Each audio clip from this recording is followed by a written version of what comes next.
तो भक्ति स्टेटस में आपका स्वागत है। आज 7 दिसंबर वार शनिवार की हम व्रत कथा करते हैं। आज्ञा दी गुरुदेव ने, दीना शीस झुकाए, कथा कहूँ शनिदेव की, भाषा सरल बनाए। सर्वप्रथम श्री सरस्वती को सुमिरन करके, गणपति जी को नमस्कार करके तथा अपने गुरुदेव के चरणों में माथा नवाकर मैं श्री शनिदेव जी की कथा प्रारंभ करती हूँ। यह शनिदेव जो वनवाचित कार्यों को सफल बनाने वाले हैं, जिन्हें सकल नर नारी और 33 कोटि देवी देवता, योगीश्वर, मुनीश्वर ध्याते हैं, वही देव मेरी त्रुटियों को क्षमा करें, मुझे अपनी शरण में लें। मेरे मन में आपके प्रति अगाध प्रेम है। यह बात सर्वविदित है कि जो लोग शनिदेव को ध्याते हैं, उनके सकल मनोरथ सफल होते हैं तथा ऐसे देव को भूल जाता है, वह इस संसार में महान दुख पाता हुआ नरकगामी होता है। अगले जन्म में पशु की योनि में जाता है। जो कथा में तन मन से कहने जा रही हूँ, उसे आप भी सच्चे मन से ग्रहण करें। एक बार संसार में चहु और पूजे जाने वाले नवग्रह एक स्थान पर एकत्रित हुए, परस्पर विविध प्रकार से वार्तालाप करने लगे। जब बात घूमती हुई उस स्थान पर आ पहुंची कि हम 9 ग्रहों में सबसे बड़ा और सर्वाधिक पूजनीय देव कौन है, तो प्रत्येक ग्रह देवता सभी को बड़ा कहने लगे। इस बात पर बहुत देर तक वाद विवाद होता रहा, कोई निर्णय नहीं हो सका। तो यह तय हुआ कि चलकर इंद्र से इसका निर्णय कराना चाहिए। अंतः वह 9 के 9 ग्रह इंद्रदेव के समक्ष उपस्थित हुए। उन सब की बातें सुनकर इंद्रदेव भी सोच में पड़ गए। किसे छोटा कहूँ और किसे बड़ा कहूँ, किसकी श्रद्धा के पात्र बने और किसे कोप के भाजन। अंत में सोच समझकर निर्णय न करते हुए वह बोले, मैं अल्प बुद्धि इस बात का निर्णय करने में असमर्थ हूँ। मुझे तो आप सभी बड़े नजर आते हो और मैं सभी का आदर्शमान समभाव से करता हूँ। इस पर नवग्रह संतुष्ट नहीं हुए और हट करने लगे कि इसका निर्णय आपको अवश्य करना चाहिए। तब देवराज बोले, आप लोग मृत्यु लोक में जाइए, वहाँ एक अत्यंत न्यायप्रिय राजा विक्रमादित्य राज्य करता है। आप उनके पास जाइए, वह अवश्य आपका कोई न कोई उचित निर्णय कर देगा। इंद्र से निराश होकर नवग्रह मृत्यु लोक में जाने को तत्पर हो गए। देवराज इंद्र ने जब उन्हें वहां जाते देखा तो प्रसन्न होकर चैन की सांस ली। इस धर्म संकट से निकलना उनके लिए सचमुच ही कितना दुष्कर था, पर अपनी चतुराई से अपने ऊपर आए संकट को राजा विक्रमादित्य पर डाल दिया। उज्जैन नगरी उन दिनों सारे भारत में दाग थी। एक तो वहाँ राजा विक्रमादित्य के दरबार में बड़े बड़े ज्ञानवान लोगों का सम्मेलन होता रहता था। दूसरे उस न्यायप्रिय राजा के न्याय से उज्जैन नगरी का सारे भारत में डंका बजता था। स्वर्ग में भी जब नवग्रहों का निर्णय न हो पाया, तो वह अपने अपने विमानों पर आरूढ़ हो मृत्युलोक में आ पहुंचे। ठीक उस समय जब विक्रमादित्य का दरबार ठसाठस भरा हुआ था, नवग्रहों को इकट्ठे देखकर विक्रमादित्य अपने सिंहासन से उठ खड़े हुए और सभी देवों को सम्मान पूर्वक आसन ग्रहण करने को कहा। किंतु राजा इस सम्मान को किसी भी ग्रह देवता ने स्वीकार नहीं किया। तब विक्रमादित्य ने प्रश्नवाचक दृष्टि से उनकी ओर देखा तो बृहस्पति देव ने आगे बढ़कर दृढ़ स्वर में कहा, हे राजन, हम यहाँ पर तब तक आसन ग्रहण नहीं करेंगे जब तक कि आप हमारा यह निर्णय नहीं करेंगे। हम लोगों में सबसे बड़ा कौन है? राजा अपने ऊपर आए इस धर्म संकट को देखकर पल भर तो घबरा गया, परंतु शीघ्र ही उसने समय को संभाल लिया। उसने अपने मन में एक युक्ति सोच ली। दरबार में छोटे छोटे आसनों की एक पंक्ति प्रवेश द्वार तक पहुंच गई थी। राजा ने उन लोगों से कहा कि आप यहाँ पर आसन ग्रहण कीजिए और मैं सोचकर सभी अपना निर्णय करता हूँ। यह कहकर राजा अपने सिंहासन पर बैठ गया। सिंहासन के निकट ही जो आसन पड़ा था, उस पर भागकर बृहस्पति जा बैठे। उनके अगले आसन पर सूर्य देव जा बैठे। सूर्य के निकट ही चंद्रमा और फिर इसी क्रम में बुध, मंगल, राहु, केतु इत्यादि ने भी अपना अपना आसन ग्रहण कर लिया। पंक्ति में 8 में थे भार्गव, किंतु उन्हें भी संतोष था कि उनके बाद शनिचर बैठेंगे, किंतु आसन प्रवेश द्वार के समीप होने के कारण, उसे सबसे अंत में होने के कारण शनिदेव उस पर नहीं बैठे। राजा विक्रमादित्य ने सोचा था कि जो ग्रह का अंतिम आसन पर बैठेगा वह उसी को विनय और दयाशील के आधार पर बड़ा कह देंगे, पर वहाँ तो बात ही दूसरी हो गई। शनिदेव अति क्रोधी और विकट स्वभाव के देवता है। जब वह नहीं बैठे तो 8 ग्रह खिलखिलाकर हंस पड़े। अपना इस प्रकार से अपमान होते देखकर शनिदेव की आंखें क्रोध से लाल हो गई और भूखरीटी तन गई। क्रोध में कांपते हुए बोले, हे राजन, मुझसे बैर लेकर तुमने अच्छा नहीं किया। क्या समझकर तुमने मुझ पर इस प्रकार से अपमानित करना चाहा और क्यों मुझे तले बिठाना चाहा। चांद ग्रह का प्रभाव 2.25 दिन का रहता है और सूर्य, शुक्र और बुध का प्रभाव केवल आधा मास रहता है। सोम और मंगल 2 मास और गुरु का 13 मास, राहु और केतु का 18 मास का रहता है, जबकि मैं 7.5 वर्ष तक रहता हूँ। इसलिए हे राजन, अब तू सावधान हो जा। तूने मेरा जो अपमान किया है इसका दंड तुझे अवश्य मिलेगा। राजा के कुछ दिन तो आराम से बीते, लेकिन शीघ्र ही शनिदेव की कोप दृष्टि फिरी राजा पर 7.5 आ गई। उन्हीं दिनों एक व्यापारी कुछ घोड़े बेचने के लिए उज्जैन नगरी में आया। सुंदर सुंदर घोड़े देखकर राजा का जी भी ललचा गया।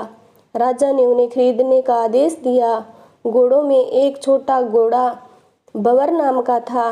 राजा उस पर चढ़कर देखने लगे। कुछ देर तक तो घोड़ा राजा को लिए घूमता फिरता, लेकिन फिर सहसा भाग खड़ा हुआ। राजा को बड़ा अचंभा हुआ। घोड़ा एक भयानक जंगल में राजा को पटक कर अंतर्ध्यान हो गया। राजा अकेला उस वीरान जंगल में भटकने लगा। साय के समय जब उसे प्यास बहुत ही सताने लगी तो वह जोर जोर से चीखने लगा। उधर एक पगडंडी से एक ग्वाला अपने गांव को जा रहा था। वह राजा की आवाज सुनकर रुक गया। राजा उसके पास गया। ग्वाला ने उसकी व्यथा जानकर उसे निकट की नदी पर ले जाकर पानी पिलाया। पानी पीने के बाद राजा स्वस्थ हो गया और प्रसन्न होकर उसने ग्वाला को पानी अपने हाथ की अंगूठी उतार कर दे दी और उससे कहा कि मैं उज्जैन का रहने वाला हूँ, यहाँ रास्ता भटक गया हूँ, तुम मुझे रास्ता दिखाओ। तब ग्वाला उसे अपने साथ गांव में ले गया। वहाँ एक मिष्ठान की दुकान पर राजा ने मिठाई खा पी कर अपनी भूख मिटाई। दुकानदार को एक अंगूठी उतार कर दे दी। दुकानदार के पूछने पर भी उनसे यही कहा कि मैं उज्जैन नगरी का रहने वाला हूँ, उसका नाम विक्रमादित्य है। फिर वह दुकान के बंद होने पर वहीं बैठा दुकानदार से बातें करता रहा। उस दिन दुकानदार की बिक्री बहुत हो गई। उसने सोचा, यह भाग्यवान पुरुष है जो इसके आने से आज मेरी सारी बिक्री हो गई। इसलिए रात होने पर उससे बोला कि उसके साथ उसके घर चले, उसके साथ ही भोजन भी करें। राजा मान गया। जब वह दोनों घर पहुँचे तो दुकानदार की पत्नी ने उनका बड़ा स्वागत सत्कार किया और अतिथि के लिए विशेष रूप से भोजन तैयार किया। भोजन तैयार करते समय एक अद्भुत घटना घटी। जहाँ राजा भोजन कर रहा था वहीं सामने की दीवार पर सोने का एक सतलड़ा हार टंगा हुआ था। उसके पीछे एक चित्र था। सहसा ही वह हार वहाँ से अदृश्य हो गया। दुकानदार के यहाँ एक बांदी थी। उसने जाकर घर की मालकिन से कहा, वहाँ खूंटी पर हार नहीं है। जब बात दुकानदार तक पहुँची तो उसने राजा से पूछा। राजा बोला, मुझे तो मालूम नहीं, तुम्हारा और मेरे के अतिरिक्त यहाँ पर कोई नहीं था। सच सच बताओ, हार कहाँ है? मुझे नहीं मालूम। राजा फिर बोला, मेरे पास कोई हार नहीं है। जब निर्णय नहीं हो सका तो दुकानदार राजा को उस नगर के राजा के पास ले गया। उस नगर के राजा ने विक्रमादित्य की भोली भाली सूरत देखकर बोला कि यह व्यक्ति कभी चोरी नहीं कर सकता। और यह कहकर उसने विक्रमादित्य को छोड़ दिया। विक्रमादित्य जब उस नगर में यूं ही इधर उधर घूम रहा था, तब उस नगर के एक तेली ने उससे कहा कि उसके यहाँ काम कर ले, उसे वह रहने के लिए स्थान और खाने को सामग्री भी देगा। राजा मान गया और तेली उसे अपने घर ले गया। वहाँ सारा दिन राजा धाणी पर बैठा उसके बैलों को हाँकता रहता था। तेली बाजार में तेल बेच आता है। जब वर्षा ऋतु आई और मूसलाधार वर्षा होने लगी, तब धाणी पर बैठे हुए विक्रमादित्य ने मौज में आकर ऊंचे ऊंचे स्वर में राग गाना आरंभ कर दिया। निकट ही उस नगर के राजा का राजमहल था। वहां खिड़की में बैठी राजकुमारी ने जब राजा का मधुर स्वर में गीत सुना तो वह अपना दिल हार बैठी। उसने बांदी को पता करने के लिए भेजा। बांदी वहां पर राजा को गाते हुए देखकर लौटी तो राजकुमारी से बोली कि वहां तो कोई अति सुंदर सुकुमार नवयुवक बैठा मस्ती में आंखें बंद किए गा रहा है। राजकुमारी ने सुना तो उसने अन्न जल त्याग दिया। रात तक जब उसने कुछ नहीं खाया, रानी ने आकर उसे समझाया, पर वह बोली कि वह तो उसे गाने वाले से ही शादी करेगी। रानी ने जाकर राजा से कहा कि राजकुमारी एक तेली पर मोहित हो गई है, उससे ब्याह रचाना चाहती है। राजा ने सुना तो बहुत क्रोधित हुए। उसने तेली के घर से विक्रमादित्य को बुलवाया और उसके हाथ कटवाकर जंगल में फेंकवा दिए। यह बात जब राजकुमारी को पता चली तो अपनी बात पर दृढ़ हो गई। वह बोली, अब उसी को वही वर चाहिए, वह चाहे कैसा भी हो, उसी से विवाह करूंगी। बेटी की हट देखकर लाचार हो राजा ने दोबारा विक्रमादित्य को नगर में बुलवाया और उस राजकुमारी का मामूली ढंग में पाणी ग्रहण कराया और एक साधारण मकान में दोनों को बसा दिया। दोनों वहीं पर रहने लगे। एक दिन जब विक्रमादित्य सोया था तो सपने में शनिदेव नजर आए। विक्रमादित्य ने उसके सामने नमस्कार किया और क्षमा याचना की। शनिदेव ने उसे आशीर्वाद दिया और बोले, अब तुम्हारे 7.5 यानी 7 वर्ष खत्म हो गए हैं। राजा बोला, मुझसे जो गलती हुई है उसके लिए मुझे क्षमा कर दीजिए। शनिदेव ने मुस्कुराकर उसे आशीर्वाद दिया और राजा के दोनों बाजू दोबारा निकल आए। राजा ने अपनी पत्नी राजकुमारी को रात में जगाया नहीं। वह रात को उसके गले में अपनी बाहें डालकर सो गया। सुबह राजकुमारी की आंखें खुली तो उसे अपनी गर्दन में बाहें पड़ी देखी तो वह चौंक कर उठ बैठी। लेकिन शीघ्र ही विक्रमादित्य जागकर सबको सभी बात से अवगत करा दिया। जब वहां के राजा को यह बात मालूम हुई तो वह भागा भागा आया और इस अपंग को फिर से स्वस्थ देखकर चकित रह गया। उसने भी विक्रमादित्य से यही कहा कि यह सब शनिदेव की कृपा का फल है और विक्रमादित्य ने अपना वास्तविक परिचय भी उस राजा को दिया और सारा किस्सा विस्तार पूर्वक से सुनाया। सुनते ही राजा विक्रमादित्य के चरणों में गिर गया और क्षमा याचना करने लगा।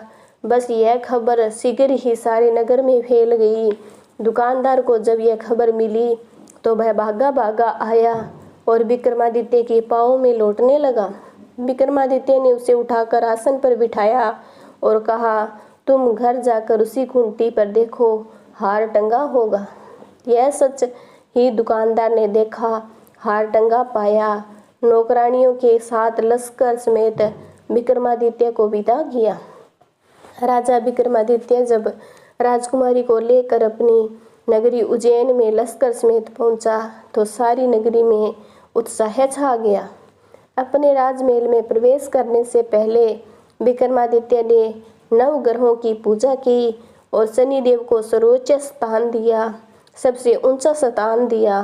साथ ही उसने नगर भर में ढिंढोरा पिटवा दिया कि शनिदेव मनोवांछित फलों को देने वाला है और 9 ग्रहों में सर्वोच्च स्थान रखते हैं। इस प्रकार शनिदेव को मानकर विक्रमादित्य ने अपने राज्य, यश और कीर्ति को प्राप्त कर लिया। बोलो श्री शनिदेव महाराज की जय। बोलो श्री 9 ग्रहों की जय। जैसी सुनी तैसी कही, इसमें झूठ न साच, विक्रम भूप इतिहास को सज्जनों देखो बाँच। सुने सुनावे सनी कथा, गावे जो चितलाए, सत्य वचन है संत का, वाको संकट जाए। अगर आपको मेरी कथा अच्छी लगी है तो भक्ति स्टेटस चैनल को आप सब्सक्राइब करो, क्योंकि हर रोज़ इस चैनल पर ऐसी कथा आपको मिलती रहेगी। थैंक यू, धन्यवाद।